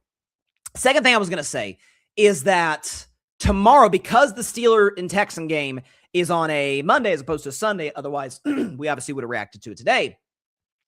Instead of the show, this is big, instead of the show being on Wednesday, we're going to be doing a reaction show tomorrow night. Same time as usual, 6 p.m. Eastern, 3 p.m. Pacific. But tomorrow night, 6 Eastern, 3 Pacific, Steelers, Texans, reaction show, which could have, there's no telling what's going to go on. Let's put it that way. Because on one hand, I had a bet with my guy, Alfred Parsar Jr., who's a Jets fan and is a big proponent of Aaron Rodgers, who said, and I made a deal with him, if Aaron wins a playoff game, if Aaron breaks, the Mike Tomlin streak of not winning in the playoffs, he gets an apology from me on the very next show. He does. Because I didn't expect this.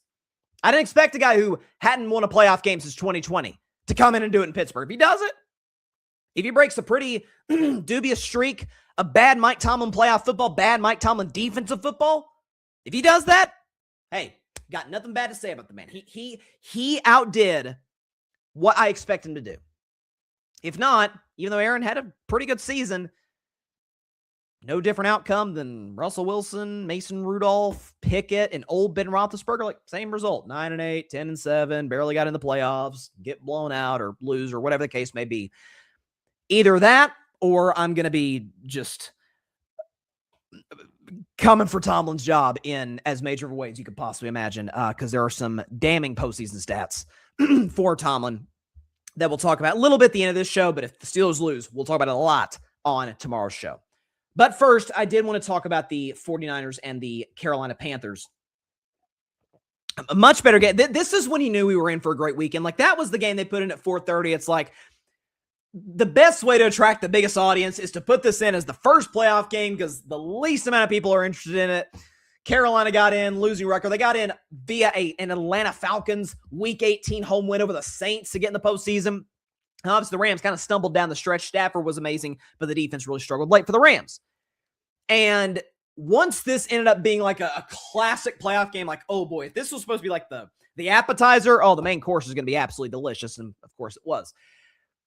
So there's two takeaways for the Rams. Number one, Stafford's just, again, we talk about clutch play with Caleb on one side, Justin Herbert on the other, Josh Allen on the Drake May side, or not Drake May, on the Caleb Williams side. Stafford kind of kicked that off in a major way. So show Matt Stafford in the fourth quarter of this game against the Carolina Panthers. I mean, just magic. 2 pass touchdowns, no picks, 143 through the air, 80% completion, 143 rating, and then you see right there, obviously, the game-winning drive. And again, it's I don't want to say that I'm a body language expert or anything of that sort, but you could just tell watching the game on television. I wasn't in Charlotte. But man, that place is going crazy. Keep pounding. Bryce Young just led the go-ahead drive. Carolina is going to shock the world and win a playoff game. They're going to go play Chicago next week. Who knows what happens? And when there's like we hear people in my generation talk about aura. When 37-year-old, year 17 Matt Stafford jogs out on that field, you could hear the crowds going crazy in Carolina. We're going to win a playoff game. Puka's been dropping passes. The Rams defense is coming apart in the second half of this game. And Stafford jogs out and just watch him like, oh, he's going to go right down the field and score. Like, hand to God, I didn't think twice. There's certain guys, and Stafford's one of the all-time clutch quarterbacks in NFL history. He's somewhere in the top 5, top 10, somewhere in that category in terms of game-winning drives. That's always been his MO. Even going back to his days with the Detroit Lions, he was always one of the more clutch players in those go-ahead fourth-quarter drive type situations. So in a playoff game, the Rams lose the Panthers. Stafford said, I'm not going to let that happen. Puka's been dropping balls. At times, I've missed some passes. Stafford, like a 50% completion. The Rams defense is just absolutely coming apart the way they have for the vast majority of the last month of the season. It looks like a well-operated machine. You're hitting Puka Nacua. You're hitting Devontae Adams. You're going to Trent Ferguson. Like you're going to all of these guys. It is a well-oiled machine for the Los Angeles Rams. And the second takeaway is, as a guy who thought just a few weeks ago, oh yeah, this is the clear favorite to win the NFC. I'm truly undecided about who I'm picking between them and the Bears. I really am, because on one hand, it's like, God, the Rams definitely have the better roster. They have won a road gaming, albeit in Carolina. The Bears have gotten off to slow starts in the first 2.5 quarters of their games, and it's Stafford. And with respect to Caleb, Stafford's won a Super Bowl. He's won a playoff game. And then the other hand, it's, yeah, but can the defense get a stop in the fourth against a red-hot Chicago Bears fourth quarter offense? Because as we noted on the show, this Rams team, one of the worst, defenses in the NFL. They were something like 26th in the National Football League in terms of points allowed. They give up big plays. They're unable to give up the field on third down. So, like, this, part of the reason, again, I Stafford will get my vote for MVP is because he was having to carry a bad second half of the season, or I guess last quarter of the regular season defense. I mean, Bryce Young, despite the pressure at times in the first half from Jared Verse and Byron Young, the two excellent pass rushers, he looked pretty comfortable in the fourth quarter. He really did. He was able to deliver to Coker, who had a huge game, to Ted McMillan. Get it to some of the tight ends, some of the fourth down aggressiveness by Dave Canales all game long. Stuck to it. Bryce Young, 5 feet 9 inches tall, first playoff game at home against a team that's favored by 10 points against you.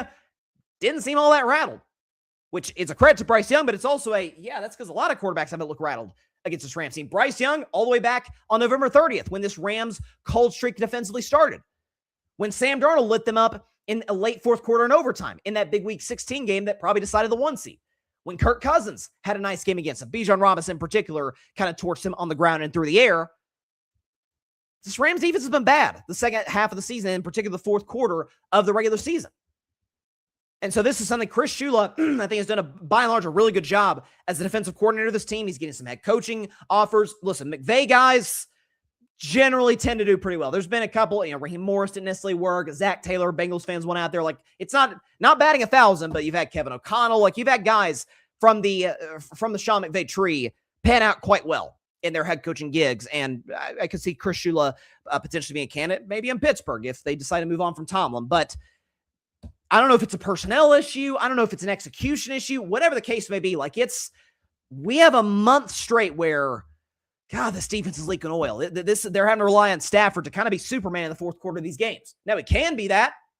We saw it in Carolina. We saw it in stretches last year against the Bears, against Philadelphia. Closest time the Eagles came to losing in the playoffs was to these Rams in the snow. Stafford made some big throws to Puka late.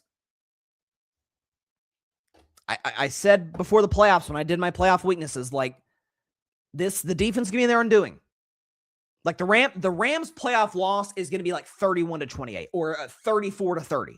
It's not going to be 24-17 or something. Stafford's going to do his job, especially against this Bears defense next week. Stafford's going to be great. Nakua's got to catch the football. You dropped a touchdown at the end of the first half. They'll be fine. Devontae Adams came in a little slow at the gates, but make some plays, to move the chains in the second half for the Rams. We know they can run the football with some of these 3 tight end sets, 13 personnel, the whole bit. Sean McVay, we know the play call that he is. There's plenty of reasons to like this Rams team. The defense is not one of them. That will get them beat in the postseason if they don't win the Super Bowl, and we'll see what happens. Okay, so let's shift. It got swept under the carpet because we had the great college football playoff game with Ole Miss and Miami, which we talked about on Friday's show. You had 4 straight just classic NFL wildcard games.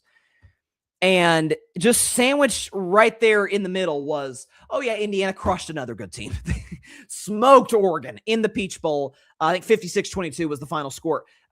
Fernando Mendoza was one of the stars of the game. Show Fernando Mendoza against Oregon. He had not 1, not 2, not 3, not 4, 5 touchdown passes to get Indiana to the national championship game for the first time in program history. 85% completion, only 177 passing yards, mostly because you didn't have to spread the ball or push the ball down the field that much. 8.9 yards per attempt, which is incredible, and a 143.1 passer rating. So Mendoza was great. And again, you cannot emphasize enough what Curt Cignetti has done with the school. I mean, this was Indiana football between 2021 and 2023. 9-27, 3-24 against the Big Ten, 0-10 against top 25 teams, and they average 20 points a game. With Curt Cignetti the last 2 years, they've lost 2 football games total, 26-2. They've won 92% of their games. 19-1 against the Big Ten. They beat Oregon, so that Big Ten record gets better. 5-2 against top 25 teams, which is outstanding. 2 10-win seasons, 2 top 10 finishes, and the Hoosiers are averaging a cool 42 points a game. They're basically dropping 6 touchdowns on the board per outing. And it's, if they end up closing the deal a week from tonight against the Miami Hurricanes, now that's actually be a road game. That kind of feels a little unfair for Indiana, is that Miami's a 10 seed. Now, Miami's had a great run, and they clearly, as they've proven, deserve to be in the playoff. But Indiana's undefeated. They've crushed everybody. Mendoza's the Heisman winner. Cignetti is the best coach in the sport. And their last game in the national championship is basically a road game. I'm sure those Hoosier fans will travel there. This is one of the biggest moments in the history of that school, no question about it. But it's Miami. The Hurricanes fans are going to show up. It's going to be, at best for Indiana, 70-30. And so that would be kind of like a savage way to go out. Like, dang, we don't even get to, because the national championship is usually a neutral site game, as we know. This is a road game as the number 1 team in the country, 15-0, and we're going to come in and kick your teeth in if you're the Indiana Hoosiers facing the Miami Hurricanes. And listen, I think Miami can put up a fight for about a half. That defense is legit. We know that defense is legit, but just the conservative nature of how they call the plays with Carson Beck, understandably so, because he can be erratic. I mean, pick 6 in the first play of the game off Dante Moore. And to Oregon's credit, they went down the field and responded immediately. Carson Beck, he had a game-winning drive to his credit, but he has not shown me consistently the same poise that Dante Moore has shown me this season. this feels like a blowout to kind of cap the season. As far as I'm concerned, this is the best college football team, emphasis on team, that we have seen since Joe Burrow's LSU team in 2019. It's the best one we've seen since then.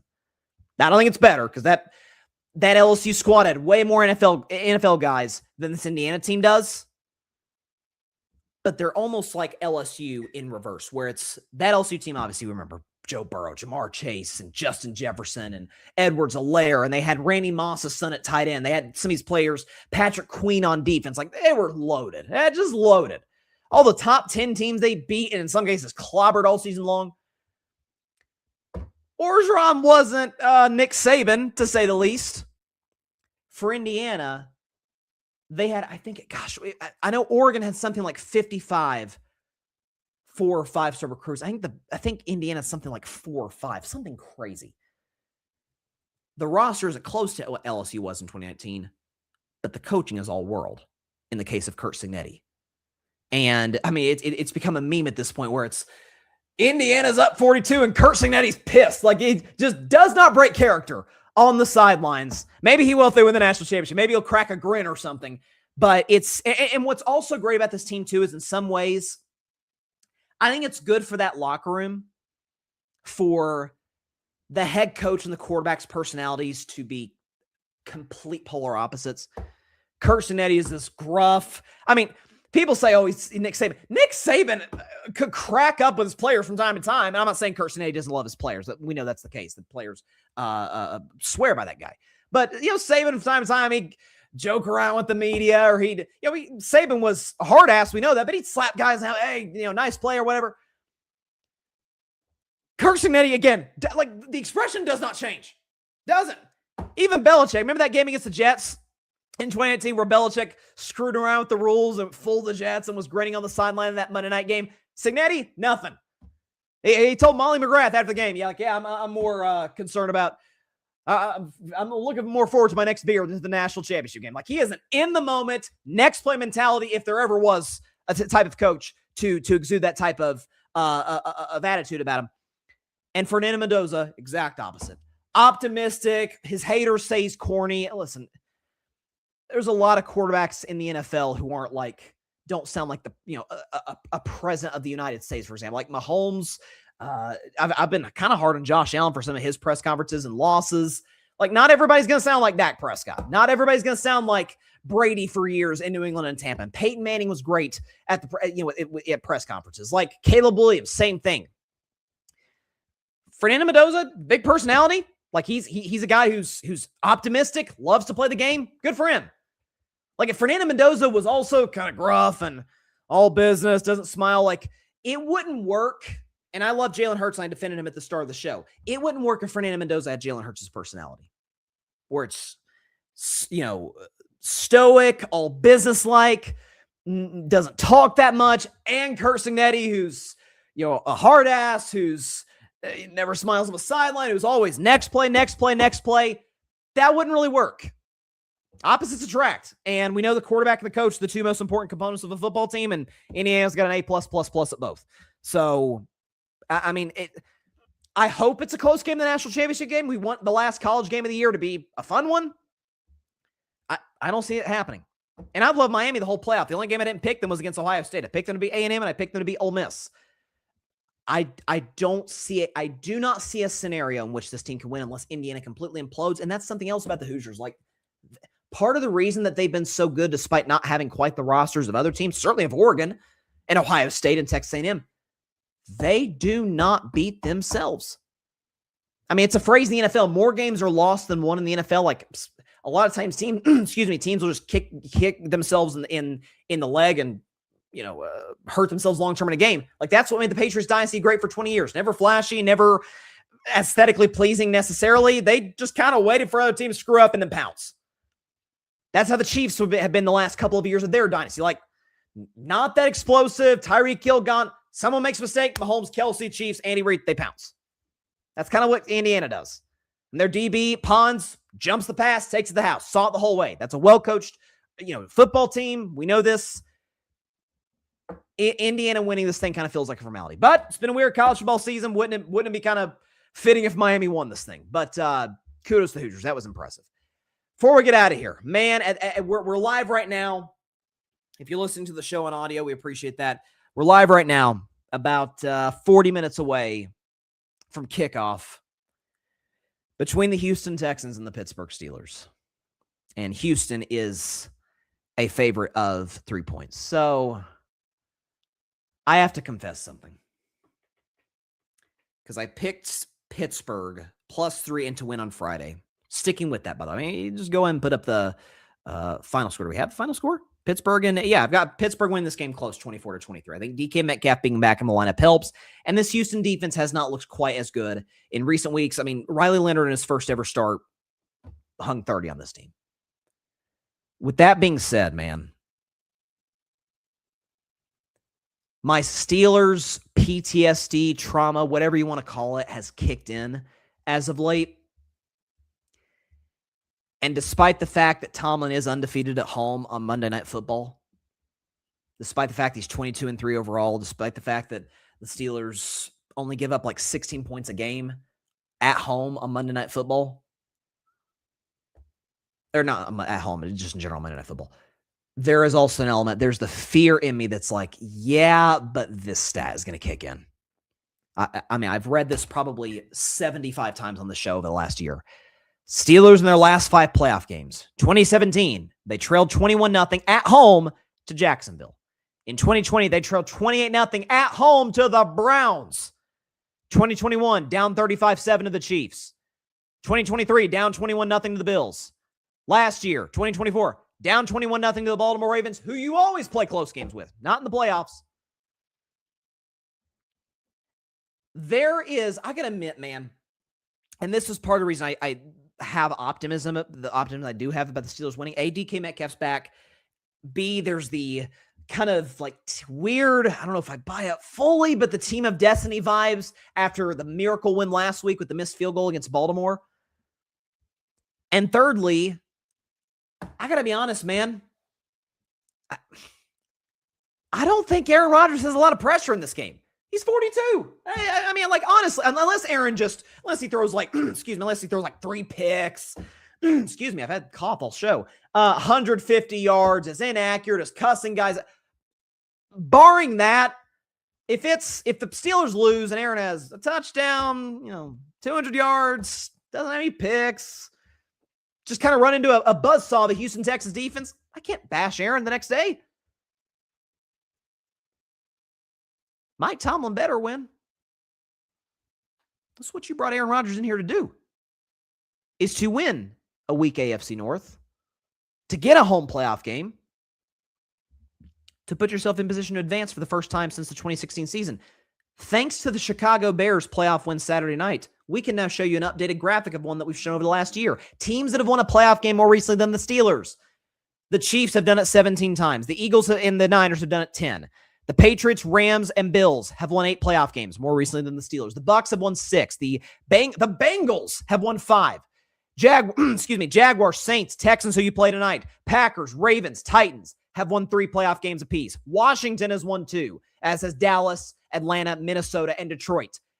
And the Browns, Giants, Chargers, Colts, Seahawks, and now the Chicago Bears have won a playoff game more recently than the Steelers.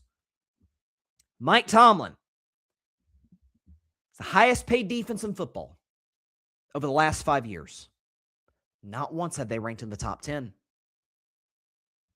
Do we look at the Houston Texans and say, oh my gosh, now that Texans offense is just, it's terrifying. No, C.J. Stroud against playoff teams this year has more picks than touchdowns. And that's the reality of it. He does. The Texans, in their history, which isn't that long, they've only been around since 2002, still have never won a road playoff game in their history. And you mean to tell me they're going to go into Pittsburgh, PA against the 6-time Super Bowl champion Pittsburgh Steelers and knock out Pittsburgh to get their first road playoff win? I'm looking at you, Mike Tomlin. You better win tonight, or Steelers fans will and should call for your job. That will be a decade straight without a playoff win. And if you get blown out, if you get blown out for a 6th straight playoff game, man, Days might be numbered as the head coach of the Pittsburgh Steelers. Baltimore moved off John Harbaugh. Like, loyalty goes out the door when you're underachieving. Steelers better win, I'll say that. And we'll be back tomorrow. That is all the time we have for today's show. Thanks to everybody for stopping by. We'll be back tomorrow at 6 p.m. So it's a very ominous way to end the show. But we'll be back tomorrow instead of Wednesday. Wednesday show is being moved to tomorrow night, 6 p.m. Eastern, 3 p.m. Pacific time, right here on YouTube, on Twitch, on X, on Instagram, on Facebook, virtually every platform other than TikTok, which we're still working to try and get the show on TikTok.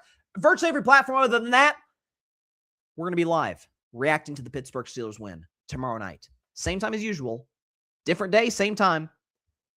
6 p.m. Eastern, 3 p.m. Pacific time to react to Steelers Texans, the aftermath, either looking forward to Steelers Patriots or hopefully looking forward to the end of the Mike Tomlin era.